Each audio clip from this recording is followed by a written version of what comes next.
మిత్రులారా నమస్తే, నేను మీ ప్రసాదమూర్తి. మొత్తానికి క్రమక్రమంగా కొలువుకూటం రణకూటం అవుతున్నదేమయ్యా అన్నట్టు భారతంలో ఈ దక్షిణాదికి ఉత్తరాదికి మధ్య నియోజకవర్గాల పునర్విభజన, అదే డీలిమిటేషన్ ఏదైతే ఉందో దాని మీద చిచ్చు రగులుతూ అది కార్చిచ్చుగా మారుతుందా అని అనిపిస్తుంది అన్నమాట. ఒక పక్క స్టాలిన్ సమరశంఖం పూరించాడు. ఆయనకి ఒత్తాసుగా అటు సిద్ధరామయ్య కర్ణాటక ముఖ్యమంత్రి కానీ, అటు కేరళ ముఖ్యమంత్రి విజయన్ కానీ, వీళ్ళందరూ కూడా, ఇటు తెలంగాణలో రేవంత్ రెడ్డి, వీళ్ళందరూ కూడా ఇక ఆయనతో చేతులు కలిపారు. ఈ విషయం మీద మొన్న మార్చి 5వ తేదీన స్టాలిన్ ఆల్ పార్టీ మీటింగ్ పెట్టాడు. అక్కడ ఇదంతా అయింది. ఇదంతా అయిన తర్వాత ఇప్పుడు నెక్స్ట్ లెవెల్కి స్టాలిన్ వెళ్ళాడు. నెక్స్ట్ లెవెల్కి వెళ్ళి నాట్ ఓన్లీ కర్ణాటక, తమిళనాడు, తెలంగాణ, ఆంధ్రప్రదేశ్, కేరళ, అటు భాషా విషయంలోనూ లేదా రాష్ట్రాల పునర్విభజన జరిగితే రాష్ట్రాల యొక్క నియోజకవర్గాల పునర్విభజన అనేటటువంటిది జరిగితే దేశవ్యాప్తంగా అది లోక్సభలో సీట్లు అటు ఉత్తరాదికి ఇటు దక్షిణాదికి మధ్య ఎంత అగాధం పెరిగిపోతుంది ఏమిటి అనేటటువంటి దాని మీద ఇతర రాష్ట్రాలను కూడా కలుపుకు రావడానికి స్టాలిన్ ఏం చేశాడంటే 22వ తేదీన మళ్ళీ ఆల్ పార్టీ మీటింగ్ పెట్టి ఈసారి ఇతర రాష్ట్రాల వాళ్ళని అందరినీ కూడా పిలుస్తున్నాడు. ఇటు తెలంగాణ ముఖ్యమంత్రి, ఆంధ్రప్రదేశ్ ముఖ్యమంత్రి, కేరళ, కర్ణాటకే కాదు, పంజాబ్ ముఖ్యమంత్రితో సహా, అటు బెంగాల్ ముఖ్యమంత్రితో సహా, ఒరిస్సా ముఖ్యమంత్రితో సహా అందరినీ పిలుస్తున్నాడు. అదే క్రమంలో ఈ రాష్ట్రాల్లో అంతకుముందు అధికారంలో ఉన్నటువంటి, ఉదాహరణకి మన కేసీఆర్ అంతకుముందు అధికారంలో ఉన్న ఆయనకు కూడా పిలుపు వచ్చింది. అలాగే ఆంధ్రప్రదేశ్లో అంతకుముందు ముఖ్యమంత్రిగా ఉన్నటువంటి జగన్మోహన్ రెడ్డికి, వీళ్ళందరినీ కూడా పిలిచాడు. అంటే సౌత్కి సంబంధించినటువంటి నాయకులను అందరినీ కూడా ఈ పోరాటంలో ఏకం చేయాలనేటటువంటి దృఢ నిశ్చయం, దృఢ సంకల్పం చూపిస్తున్నాడు స్టాలిన్. దీనికి గొంతు కలుపుతున్నాడు రేవంత్. మరింత ముందుకు వచ్చాడు. రేవంత్ చెప్పినటువంటి మాటలు నిన్న ఇండియా టుడేకి ఇచ్చినటువంటి ఇంటర్వ్యూలో చాలా స్పష్టంగా వాళ్ళు అడిగిన దానికి సమాధానం చెప్తూ ఈయన స్పష్టంగా చెప్పాడనమాట. లెక్కలతో సహా కూడా చెప్తూ వస్తున్నాడు. మీరు జనాభా నిష్పత్తి ప్రకారమే అనుకుంటే అక్కడతో ఆపేయండి, 1971తో ఆపేసేయండి. తర్వాత ఏం చేశారు మీరు? కుటుంబ నియంత్రణ పాటించండి. ఒక కుటుంబానికి 2 లేదా ఒక్కరు, ఆ తర్వాత ఒక్కరు, ఇట్లాంటి నినాదాలు ఇచ్చారు. దాన్ని తూచా తప్పకుండా అమలు చేసింది దక్షిణాది రాష్ట్రాలు. కుటుంబ నియంత్రణని పాటించాం. సో కేంద్రం ఇచ్చినటువంటి ఆ స్లోగన్ని, నినాదాన్ని అందుకొని దాన్ని తూచా తప్పకుండా పాటించడం అనేటటువంటిది మా తప్ప, మా నేరమా, మేము చేసిన ఘోరమా, దీనికి మాకు శిక్ష విధిస్తారా అని చెప్పేసి ఆయన అడుగుతున్నాడు అనమాట. ఆయనే కాదు, దక్షిణాదికి చెందినటువంటి అందరు ముఖ్యమంత్రులు కూడా అడుగుతున్నారు. దీన్ని ఎట్లా చేస్తారు? ఎందుకంటే ఒక పక్క ఈ డీలిమిటేషన్ విషయంలో 2026 జనాభా లెక్కలు జరిపి వెంటనే డీలిమిటేషన్కి వెళ్ళడానికి నార్త్ నాయకులు, ముఖ్యంగా బీజేపీ నాయకులు సిద్ధంగా ఉన్నారనేటటువంటి విషయం అర్థమైపోయింది. వీళ్ళు ఒక్కసారిగా మేల్కొన్నారు. సౌత్ సీఎంస్ అందరూ కూడా, స్టాలిన్తో సహా అందరూ కూడా మేల్కొన్నారు. ఇది ఏమిటి? దీనికి కారణం ఏమిటి?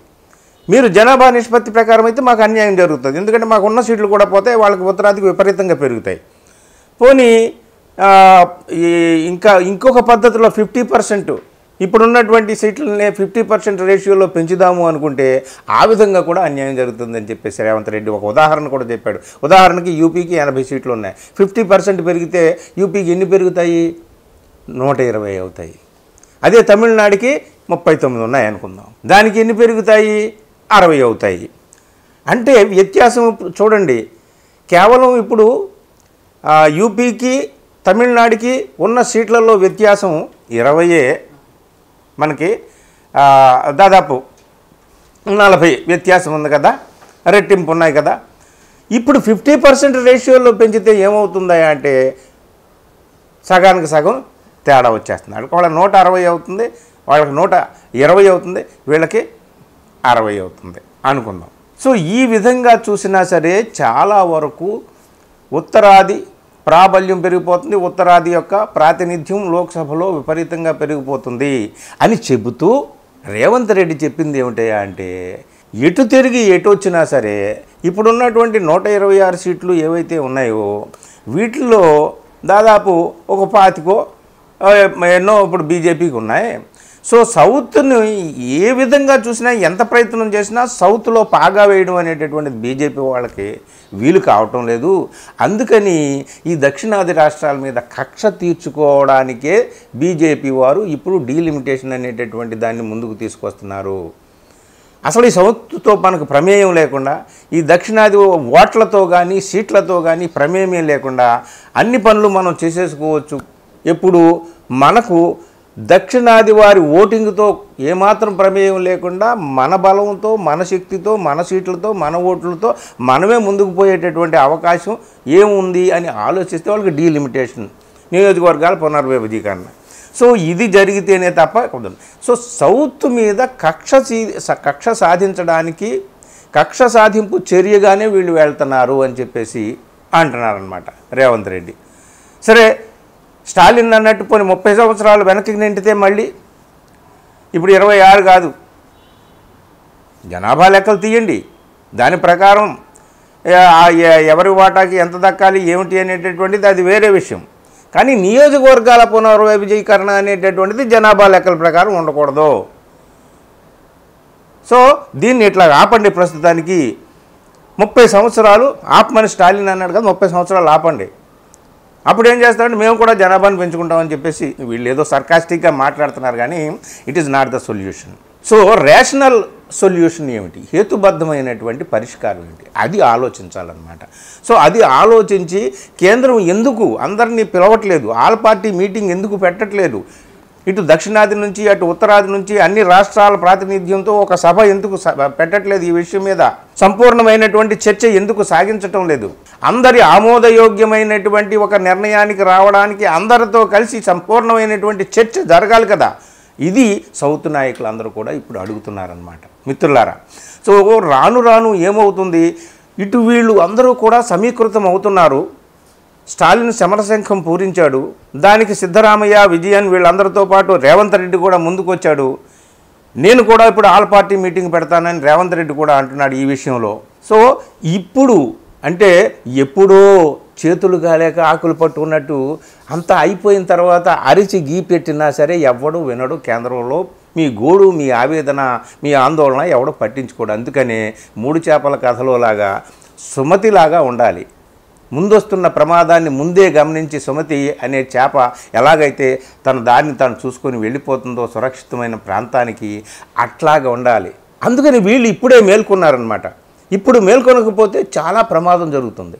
సో వీళ్ళు మేల్కొన్నా సరే వీళ్ళకంత ప్రాబల్యం లేదు, వీళ్ళకంత ప్రాధాన్యత లేదు, వీళ్ళకంత బలం లేదు, శక్తి లేదు, మనల్ని ఢీకొనలేరు. ఏమైనా సరే ముందుకు వెళదాము అని చెప్పేసి అప్పుడు అనుకుందనుకోండి బీజేపీ ప్రభుత్వం కేంద్రంలో, వాళ్ళు వెళ్ళగలరు. ఎప్పుడు వెళ్ళగలరంటే ఆంధ్రప్రదేశ్ ముఖ్యమంత్రి చంద్రబాబు నాయుడు ఈ విషయంలో వాళ్ళకు తోడుగా ఉంటే వెళ్ళగలుగుతారు. సో ఇప్పుడు కేంద్రంలో ఉన్నటువంటి ప్రభుత్వం, ప్రధాని నరేంద్ర మోడీ 2 ఊతకర్రల మీద నడుస్తున్నాడు. వాళ్ళకి స్వయంగా వాళ్ళ బలం మీద వాళ్ళు ప్రభుత్వాన్ని ఏర్పాటు చేయలేకపోయారు కదా. అటు బీహార్, ఇటు ఆంధ్రప్రదేశ్, ఈ 2 రాష్ట్రాలు 2 ఊతకర్రలు. అటు నితీష్ కుమార్, ఇటు చంద్రబాబు నాయుడు. రెండిట్లో ఏ కర్ర పడిపోయినా అంతే డమాడోల్. ఇక 2 పడిపోయిందంటే బొక్క బోర్లా పడాల్సిందే. సో అందుకనే మరి ఇప్పుడు అంతా కూడా కాన్సన్ట్రేట్ అయి ఉంది చంద్రబాబు నాయుడు గారి మీద. వీళ్ళందరూ కూడా ఒక పక్కన అఖిలపక్ష సమావేశాలు, అన్ని పార్టీల నాయకుల్ని అటు స్టాలిన్ పిలుస్తున్నాడు, ఇటు రేవంత్ రెడ్డి పిలుస్తున్నాడు. అందరూ కూడా నడుం బిగిస్తున్నారు, సమరశంఖం పూరిస్తున్నారు. ఏమైనా సరే మేము దీన్ని జరగనేమో, డీలిమిటేషన్ మీద ఏదో ఒక రకమైనటువంటి ఒక రేషనల్ థింకింగ్తో ఒక రేషనల్ డెసిషన్ అనేటటువంటిది తీసుకోకపోతే మేము మాత్రం దీన్ని ముందుకు వెళ్ళనేమో అని చెప్పేసి వీళ్ళందరూ అంటున్నారు. వీళ్లతో పాటు చంద్రబాబు కలిసి వస్తాడా, లేకపోతే మౌనంగా ఉండిపోతాడా, కేంద్రానికి మౌనంగా నిశ్శబ్దంగా తన మద్దతుని ఇస్తూ ఏదో ఈ 5 సంవత్సరాలు సజావుగా జరగాలరా నాయన, రాక మళ్ళీ అధికారం 5 సంవత్సరాలు కోల్పోయాము, అమరావతి అలాగ ఆగిపోయింది, జగన్మోహన్ రెడ్డి పాలనలో ఏమీ జరగలేదు, మనం మళ్ళీ ఆంధ్రప్రదేశ్ని ఒక పట్టాలు ఎక్కించాలి బండిని. కాబట్టి అక్కడ ముఖ్యమంత్రిగా చంద్రబాబు నాయుడికి చాలా బాధ్యతలు ఉన్నాయి, భుజం మీద చాలా సమస్యలు ఉన్నాయి. ఇప్పుడు బీజేపీ ప్రభుత్వంతో, బీజేపీ పెద్దలతో తగాదా పెట్టుకుంటే వీలయ్యేటటువంటి విషయం కాదు. ఏ విషయంలోనూ తగాదా పెట్టుకోవడానికి కుదరదు. ఎందుకంటే ఆయన చాలా పనులు, ఆయన చేసినటువంటి వాగ్దానాలు ఇవన్నీ కూడా నెరవేర్చుకోవాల్సినటువంటి ఉన్నాయి. రాజధాని నిర్మాణం కానీ, పోలవరం కానీ ఇట్లాంటివి చాలా కీలకమైన సమస్యలు ఉన్నాయి. ఇప్పుడు గొడవ పెట్టుకుంటే ఎట్లా? కానీ పెట్టుకోకుండా ఉండటానికి కూడా లేదు. గొడవ ఏం పెట్టుకోక్కర్లేదు. కానీ మన దక్షిణాది అస్తిత్వము, మన దక్షిణాది ప్రాధాన్యత, మన దక్షిణాది ప్రాతినిధ్యము ఇవి ప్రమాదంలో పడకుండా ఉండాలంటే ఇప్పుడు అందరూ కూడా ఉమ్మడిగా ఉండాలి, ఐక్యంగా ఉండాలి. అప్పుడే కేంద్రం వాళ్ళు ఒక అడుగు వెనక్కి వేస్తారు, ఆలోచిస్తారు. లేకపోతే వాళ్ళు ముందుకే వెళ్తారు. ఏమైనా పర్వాలేదు, మనకు చంద్రబాబు నాయుడు ఉన్నాడు పర్వాలేదు, మనకు ఒరిస్సా ఉంది పర్వాలేదు, మనకు బీహార్ ఉంది పర్వాలేదు, ఏం పర్వాలేదు, అందరూ మనం అనుకున్నారు కదా అని చెప్పి అనుకునేటటువంటి ప్రమాదం ఉందన్నమాట. అందుకనే డీలిమిటేషన్ విషయంలో ఇప్పుడే కట్టడి చేయాలి. మిత్రులారా, రాను రాను రాను రాను ఈ చిచ్చు కార్చిచ్చుగా మారుతుంది. నియోజకవర్గాల పునర్విభజీకరణ అనేటటువంటిది కార్చిచ్చుగా మారుతుంది. అటు తమిళనాడు, కర్ణాటక, ఇటు తెలంగాణ, కేరళ అందరూ కూడా కదలబారుతున్నారు. మొత్తం శక్తులన్నీ కూడా ఏకమవుతున్నాయి. ఏం జరుగుతుంది ఏమిటి అనేటటువంటిది చూడాలి. మొత్తానికి ఏదో అంటే కేంద్రంలో అధికారంలో ఉన్నటువంటి పెద్దలు కొంచెం ఆలోచనలో పడినట్టుగా ఉన్నారు ఈ విషయంలో.